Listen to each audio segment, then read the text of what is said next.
Olá, Boa noite, doutora Regiane. Vanessa. Boa noite. Um prazer te Seja muito ver. bem-vinda. Muito obrigada, muito obrigada. Prazer te ver por esse meio. Pois é, não é? Agora a gente Modo de conversa assim. É. verdade. Vamos então falar sobre as suas atividades. A senhora que é procuradora municipal de Porto Alegre, como eu já comentei, advogada, é doutora em Direito pela Università del Salento, Itália, mestre em Direito pela PUC-RS, professora de Direito Internacional Ambiental da URGS. Doutora Vanessa, então, vai nos falar sobre a importância, não é, da regularização fundiária urbana na organização da cidade. Doutora Vanessa, como tem sido o trabalho de regularização fundiária nos últimos meses, considerando este isolamento social que estamos vivendo? Olha, Regiane, eu acho que o trabalho tem sido difícil para todos e todos temos que nos reinventar e readaptar rotinas.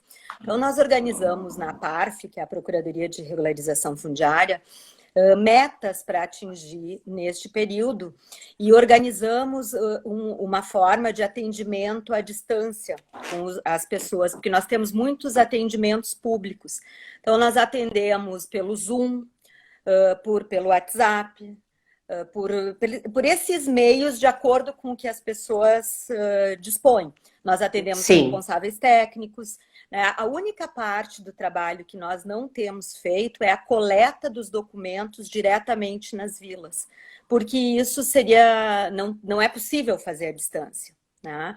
Então, esse trabalho nós suspendemos, mas toda aquela etapa interna, administrativa, necessária, nós temos feito, inclusive com um grau de velocidade maior. Por quê? Porque, como não está fazendo esse trabalho externo, nós podemos nos dedicar a tratar o passivo que nós tínhamos. Então, se fores olhar as publicações de editais para a instauração de REURB em cada processo, vai ver que nesses meses aí do primeiro de março para cá, nós aumentamos muito. A CETARF, que é a comissão que aprova as regularizações fundiárias, tem se reunido também pelo WebEx sim. semanalmente e também tem conseguido avançar muito nesses processos. Nós temos conseguido e publicamos isso tudo. Então, nós teremos concluída essa pandemia, nós teremos um volume bastante significativo de matérias para serem encaminhadas e o passivo já resolvido, né? Aquilo que tínhamos Ótimo. encaminhado. E também nesse período nós conseguimos encaminhar 4 certidões de regularização fundiária para os cartórios. Os cartórios têm recebido e têm tramitado também tudo online, com 50% das suas atividades. Nós trabalhamos com a terceira e a quarta zona, conseguimos atender impugnações. Então, como a etapa da regularização fundiária ela é bastante administrativa, o fato da existência da pandemia não fez cessar o trabalho, muito antes, pelo contrário, Não conseguimos. atrapalhou, digamos assim. Não, eu não te diria, ele teve que se modificar, né? Sim, foi modificado, mas não Foi atrapalhado, modificado, né? No mas ele não sentido foi de parar alguma prejudicado. coisa. Não foi Uhum. prejudicado, nós seguimos atendendo, à exceção dessa coleta de documentos que é feita fisicamente nas vilas e que daí nos Sim. loteamentos e que daí não é possível nesse momento. Mas quando nós voltarmos, daí voltamos com todo o gás para essa atividade, né? Doutora Vanesca, por que este trabalho é tão importante para as pessoas diretamente beneficiadas e também não é para toda a cidade? Bem, Rejane, essa a questão da regularização fundiária, o tema regularização fundiária, ele vem com toda a força para o meio jurídico com a Constituição de 88. Tá? Por quê? Porque quando a gente tem lá na Constituição de 88 a previsão de um Estado democrático de direito, significa que direitos passaram a ser protegidos. E nós temos um capítulo da política urbana na Constituição Federal que deu os caminhos. Dentre esses caminhos, foi tratada a segurança da posse, né? Que é, e hoje a gente tem essas formas de titulação para a segurança da posse. Então, Sim, naquela época, os municípios começaram a trabalhar uma série de políticas públicas, né? E o que significou isso? Tu já nos ouviu falar, viu? O município trabalha muito isso há muitos anos, tu nos acompanha há muitos anos, significou o seguinte, que matérias que eram da política, que podia ou não o gestor fazer ou não fazer, passaram a ser direitos. E as estruturas públicas permanentes, independentes de gestão como a nossa, têm a responsabilidade de tocar à frente esses conteúdos. Né? Então, passa prefeito, vai e volta, e nós estamos sempre aqui, tu sempre firmes. Sempre firmes. Por que isso? Porque é a função que a lei nos estabeleceu. Então, em 1994, no município de Porto Alegre, os procuradores passaram a fazer, teve uma lei que estabeleceu que a procuradoria deveria fazer a regularização fundiária daqueles processos coletivos que naquela época eram tratados pelo orçamento participativo. Então, porque eram investido em obras, era feito o esgoto, era feito o asfalto, era feita a melhoria, porém as pessoas não tinham o título, não fechava aquele ciclo para entrar na dinâmica regular da cidade. Então, foi aí que nós entramos e começamos a fazer essa titulação. Naquela época, só tinha o uso capião, que está lá na Constituição, então nós começamos fazendo uso capião. Depois nós começamos a atuar com o provimento no mora ilegal, do Tribunal de Justiça, que o Dr. Paiva, né, que foi teu entrevistado recente, é um dos... Dr. Lamana Paiva. Dr. Lamana Paiva é um dos precursores e nos ensinou muito nesse conteúdo. É um mestre. É um mestre, e ele foi, junto com o Dr. Décio Erpen, foi um dos que fez o provimento do Rio Grande do Sul, que espalhou para o país inteiro. Né, que era justamente essa facilitação da titulação nos loteamentos. E a importância disso, depois disso nós tivemos o capião coletivo, também tivemos ações, e o Minha Casa Minha Vida, a lei de 2009, foi a legislação que sistematizou todo esse conteúdo e criou verdadeiramente um sistema de regularização fundiária, uma lei nacional de regularização fundiária, que posteriormente foi substituída pela 13465 de 17, que a gente utiliza atualmente. Bem, então, toda essa evolução foi uma evolução acompanhada, desenvolvida pela Procuradoria, porque são processos longos, são processos que demoram. Né? Então, qual é a importância para as pessoas? A importância é o reconhecimento dos seus direitos. Né? Qual é a importância para a cidade? É trazer para a formalidade algo que era invisível, que não pagava tributo, né? Que não tinha acesso a serviços, porque se era irregular não podia colocar o asfalto, né? Não podia colocar a água. Hoje, num momento de pandemia, a gente vê a correlação entre a existência de serviços e a própria diminuição do processo endêmico. Né? Locais que têm água, as pessoas podem lavar as mãos, parece muito simples, né? Mas nós temos quantos cantões desse Brasil que não chegou minimamente? Em Porto Alegre nós temos água universal, né? Universalização do serviço. O tratamento de esgoto é uma outra questão importante, que na lei de regularização nós temos a previsão, né? Se não de rede, pelo menos de uma fossa, que não fique tudo a céu aberto. Né? Então, a cidade, a relação da cidade com os núcleos urbanos e dos núcleos urbanos com a cidade é o direito que a gente protege. Porque no momento em que a gente está tratando do reconhecimento, da visibilidade, está também tratando de levar serviços para essas comunidades, né? E essas comunidades se integrarem regularmente dentro dos deveres, dos direitos e das obrigações no âmbito de uma cidade. Então, esse reconhecimento, a regularização como política pública permanente, ela é uma das funções estruturantes da cidade sustentável, da cidade que se preocupa com os seus, da cidade que precisa enxergar aquelas questões, né, que no período... que isso não era direito no período da ditadura, nos períodos anteriores, eram temas que não eram tratados como direitos das pessoas. Portanto, eles ficavam à margem, né? Eles ficavam invisíveis. Né? Eu sempre digo em aula e brinco com os meus alunos mais jovens, mas tu vai me entender bem, porque somos de uma geração parecida. Na nossa época, de adolescente, ou mesmo no início da vida adulta, a gente não ouvia falar de direito a medicamento. Tu lembra disso? Ação judicial para cirurgia, para fazer uma cirurgia. né? Ou para exigir na justiça um medicamento, o direito à vaga à escola, né? Nada disso. Nada disso. E por que será? Será que é porque os advogados da época não tinham criatividade? Ou porque os juízes não eram sensíveis? Não. O direito era diferente. Com a Constituição de 88, é que isso entrar no mundo jurídico como um direito.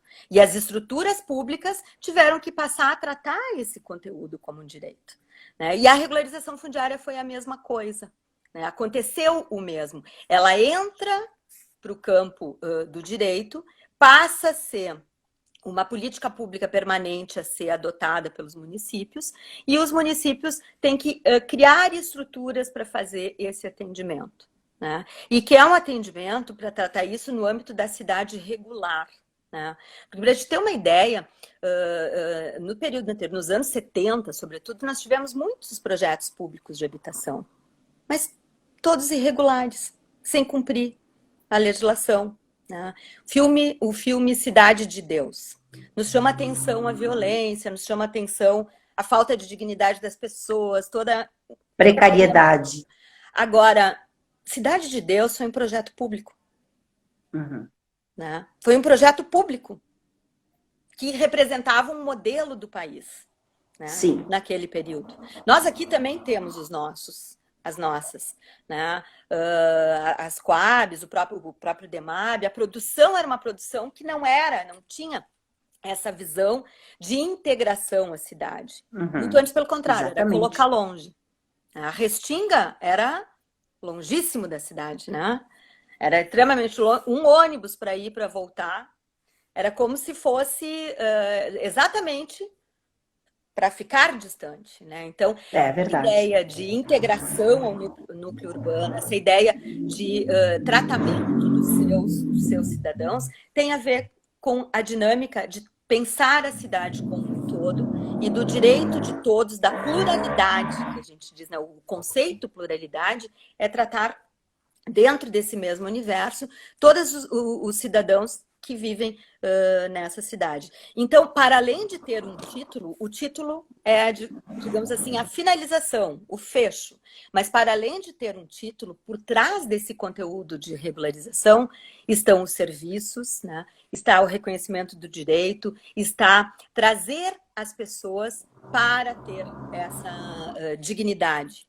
Eu trabalho na Procuradoria há muitos anos, tu sabe disso, né? Vou fazer 30 anos, 30 anos agora. Começou muito cedo, né, doutora Vanessa? Digamos que eu engano bem. Né? Bem, nos primeiros títulos que a gente entregava, Rejane, isso deve ser lá pelos anos de 98, 99, eu me lembro que eu fui numa comunidade pertinho ali do Olímpico, escondida, que eu nem sabia que existia, para entregar os títulos. E tu sabe o que era o mais importante que as pessoas me perguntavam? Diziam, doutora, então agora eu vou ter um CEP, né? Eu vou ter um... Por que um CEP? Porque as pessoas, para serem contratadas, as pessoas querem saber de onde elas vêm, onde elas moram, qual é a característica. Claro. Né? Claro. Começa por aí, né? Ter um CEP é ter um local reconhecido na cidade. Não é mais ter aquela caixinha coletiva que não identifica. Né? Então, e desde dessa pequena forma de expressão, então, ter o título é ter um CEP, é ter o reconhecimento daquele local como seu, é as pessoas investirem naquele local sem medo de serem despejadas. Né? Porque tu imagina, qualquer um de nós, se tem aquele medo do despejo, toda hora a prefeitura vai me tirar daqui, ou o proprietário, ou aquele que não terminou o contrato, enfim, aquele medo permanente do despejo significa muito. Então, a regularização fundiária, ela tem atrás de si toda uma carga de inclusão nessa cidade sustentável, que é uma cidade de todos e para todos. Né? Os cidadãos que nela interagem. E ela também traz deveres, porque a partir disso tem toda a questão do lançamento do IPTU, né? A exigência dos cuidados, né? Quer dizer, dos cuidados dos cidadãos, separar lixo, enfim, todos os deveres cidadãos que nós temos no âmbito da nossa cidade. Mas, doutora Vanesca, vamos falar agora sobre o curso que a senhora é coordenadora científica e professora, a Escola Superior de Direito Municipal, que está oferecendo exatamente sobre este tema. O curso, sendo online, que agora a senhora vai nos falar bastante a respeito dele, vai nos explicar como que ele vai funcionar, poderá ter participante de qualquer lugar do Brasil? Claro, claro.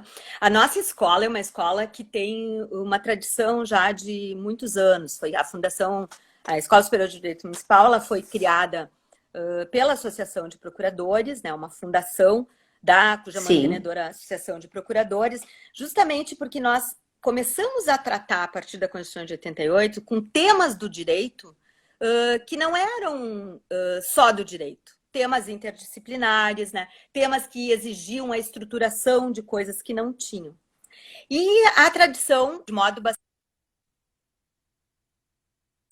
significativo. Nós já estamos no curso de regularização fundiária só de REURB, que é a lei de 2017, no 4º curso. E mesmo presencialmente, nós temos sempre colegas de todo o Brasil. Colegas procuradores, engenheiros... Agora mais ainda, com certeza. E agora, e nós já temos o curso, uma das plataformas que existe na escola é toda a base EAD. Então, os nossos cursos já estavam podendo ser acessados em modo à distância. A novidade desse curso é que é um programa todo atualizado, porque nós viemos trabalhando muito na regularização fundiária e aplicando a REURB. Então, ele é um curso todo atualizado, revisto, atualizado, com modelos próprios, né, de todos os passos da REURB e com a presença de uma registradora substituta da terceira zona de Porto Alegre, a Maria Goretti, que trabalha conosco diretamente nessa área. Então, a ideia desse curso é uma facilitação dos conteúdos aos municípios que estão precisando se estruturar para fazer para desempenhar essa atribuição. A Lei 13.465, ela criou uma série de possibilidades para os municípios, né? São os municípios que titulam, né? Que outorgam a legitimação fundiária que se transforma em propriedade automaticamente. A doutora Cristiane Neri está nos acompanhando e está dizendo que Porto Alegre é uma referência no tema, não é? Grandes colegas, professores e especialistas no assunto. No ano que a Cristiane Neri era nossa procuradora-geral, nós concorremos e ganhamos o prêmio Inovare nessa área, né? Sim, eu lembro bem. Não tinha esta lei que é de 2017, mas tinha todas essas anteriores que eu me referia. Então, o que acontece conosco? A gente dá continuidade a um trabalho.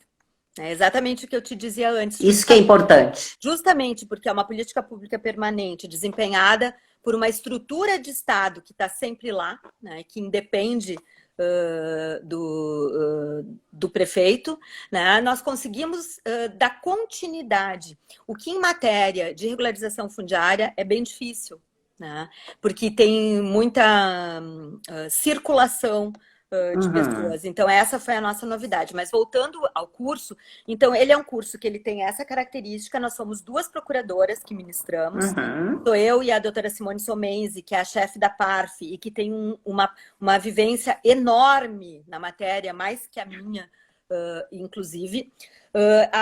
O Luciano Varela, que é o engenheiro da GEAR, que é a equipe técnica da Procuradoria que nos auxilia, e o Luciano, ele também trabalha há muitos anos nessa área, tem uma experiência enorme, consegue trazer todos aqueles aspectos técnicos da lei que são formais, que são rígidos, numa linguagem que a gente possa compreender compreender, explicar e discutir, né, a partir desses pontos. Isso que é importante.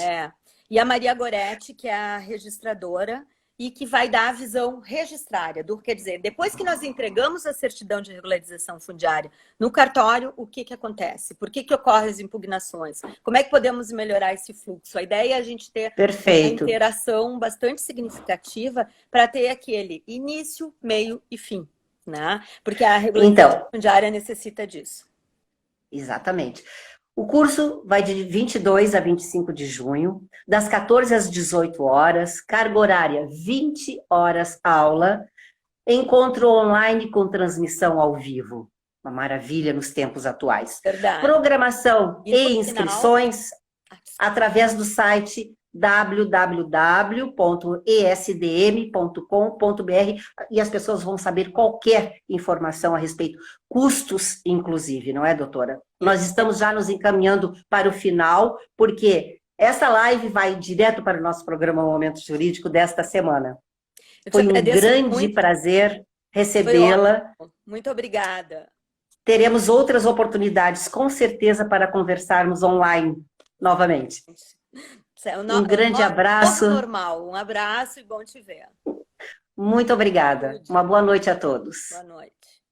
Em seguida, teremos o comentário da doutora Luciana Generali Barni, Psicologia Jurídica em Destaque. Voltamos logo após os comerciais, sempre no oferecimento de Zafari Bourbon, economizar é comprar bem, e Catu Seguros, especialista no que tem valor para você. Fundação Escola Superior do Ministério Público, Direito para quem faz, e a APMPA, Associação dos Procuradores do Município de Porto Alegre.